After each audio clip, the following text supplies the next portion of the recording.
Hey guys, it's Brad Fitzpatrick back again with your new humble choice for this month of what month is it? Is it April now? After this confinement, I don't know what's going on anymore. Uh, but they have unleashed the games for April. If you are on the classic plan like I am, you can pick out pretty much all of these, 10 of these games, except for like maybe one or two, um, which there are quite a bit of games here that look really good. So let's just dive right in. I have not unlocked my choices just yet, but I probably will soon, and I'll probably pick the ones that I want, which Hitman 2. I honestly don't know if I have this game or not. Why don't I just look it up now? See if I've got it. It is a good game. Any of the Hitman games are actually relatively good. Nope, I have the first one, but I never got the second one. So, this will, update my collection at least a little bit. As you can see, my huge collection of games that I play and don't play. Borderlands 3 is up there. Hey guys, if you play Borderlands 3 and you want to play with me, just put down your shift code, your shift name, and I'll add you to my list, and hey, we can play sometime. But Hitman 2, obviously it's a Hitman game. You're an assassin, Agent 47. Everything's a lot better. The visuals are a lot better. The story's pretty much all the same as all the rest of them. There is online co-op. There you go. It's Hitman 2. Where can you go wrong, and what more could I say about a Hitman game? Next up is Gris. Gris is actually a game that's been on my radar for a little bit that I do not have. It is a serene and evocative experience free of danger, frustration, or death. Players will explore a meticulously designed world brought to life with delicate art, detailed animation, and an elegant original score through the game. Light puzzles, platforming sequences, and an optional skill-based challenges will reveal themselves as more of Gris's world becomes accessible. So it's basically a platformer that you solve light-based puzzles with. The art style is really, really good, very watercolor-esque, and as it sees, as a really interesting. So this might be something to play, just because of its art style alone and story, probably. Games like this that have a really intricate sort of art style probably have a pretty decent story to go along with it. We've got This Is the Police 2. It is a strategy RPG basically about police management. I do have the first one. I never got the second one when it came out. I never beat the first one, actually. It was a pretty good game as well. But this one seems to be... It updates everything from the first one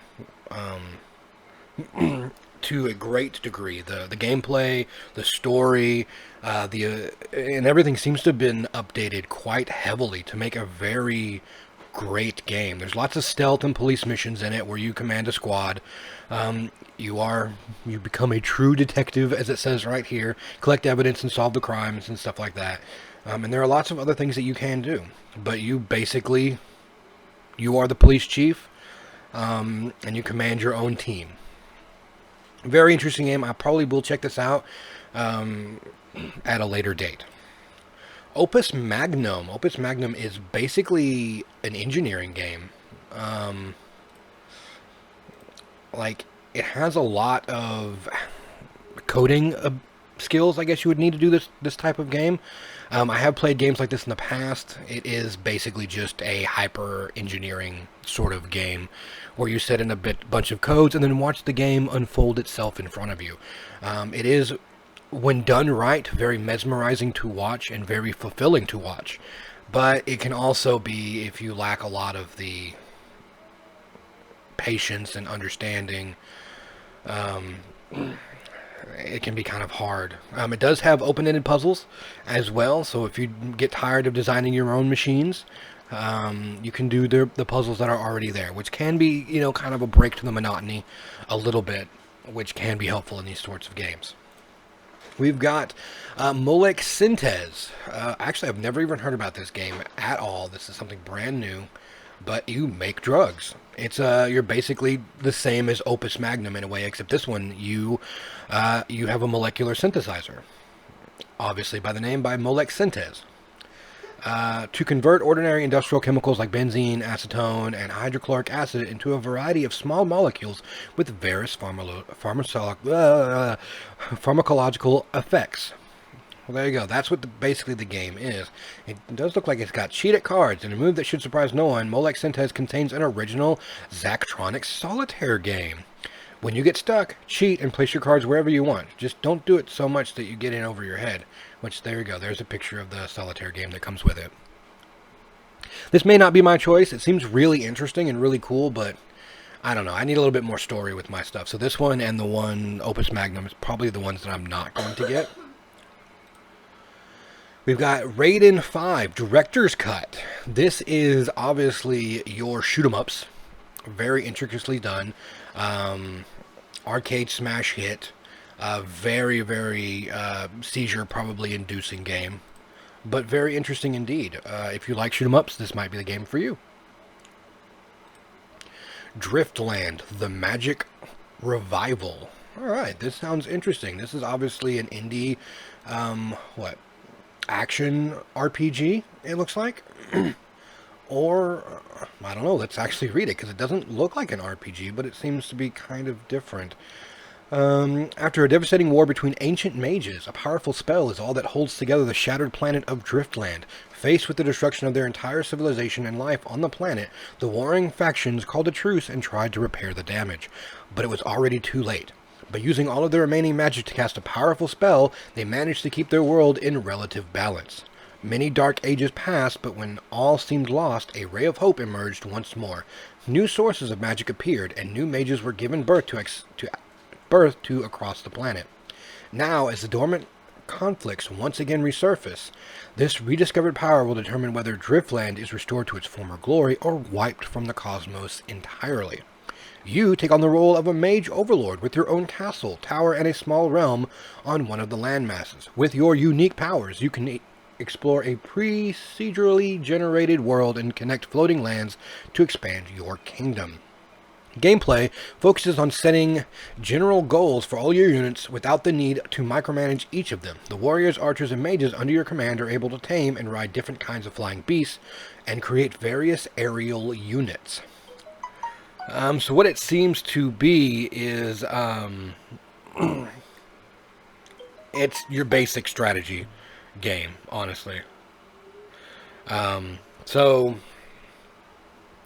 you know, like a 4K strategy game, but this one you're on little bitty land masses, islands that you can connect together while also taking over other islands as you go and expand your land mass. It might be interesting for a quick playthrough, just to see what it's like, because the graphics seem really cool and the gameplay seems interesting. Turok 2 Seeds of Evil. This is just Turok 2. The last humble choice that we had actually gave us Turok 1.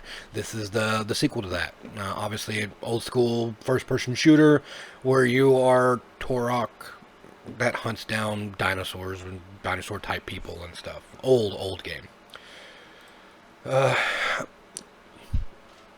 Hubbub Rook, a sci-fi mystery graphic adventure.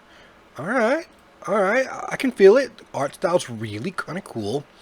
Enjoy an adventurous vacation to a 1960s parallel universe. A sci-fi mystery adventure game with handmade scenery. Imagine yourself on a vacation to Europe in the late 60s. Now picture yourself as a young American scientist, Hans Tannhauser. Yes, that's your name in this scenario. While you're at it, think of Trubuk as a remote village in rural mountain sloped and densely forested Cold War Germany, because that's where you somehow end up after hitting the continent. But who cares? You won the trip in the lottery, or at least that's how it seems. But don't fear, instead of getting some rest, you can find yourself having to save the world. Interesting. Alright. Features, suspense, mystery, thrills. After all, the single-player sci-fi mystery adventure game. We want to keep you entertained. Sorry, excuse me. So, yeah, this is something I would probably definitely play. The graphics are relatively good. I like the art style of the characters. Handcrafted scenery. Wow, yeah. Very nice indeed. I like that. Um, Game looks pretty solid, actually. If you like the sort of point and click adventure games, this seems to be something that may be right up your alley, which I actually really kind of do. Um, so we will see from there. And it uses mouse and Xbox controllers. So if you like that sort of thing, this might be the game for you. Next, we've got the Bards Tale for the director's cut. Bards Tale's always been really, really good gameplay. Obviously, really good adventure RPGs. They're kind of funny in a way sometimes. Some of the character designs are really cool, but really, good gameplay from back in the day. The newer ones are actually really amazingly funny and really cool. This is number 4. I think they're on number 6 now. I don't know, and I don't really feel like looking it up. But this has some really cool stuff in it.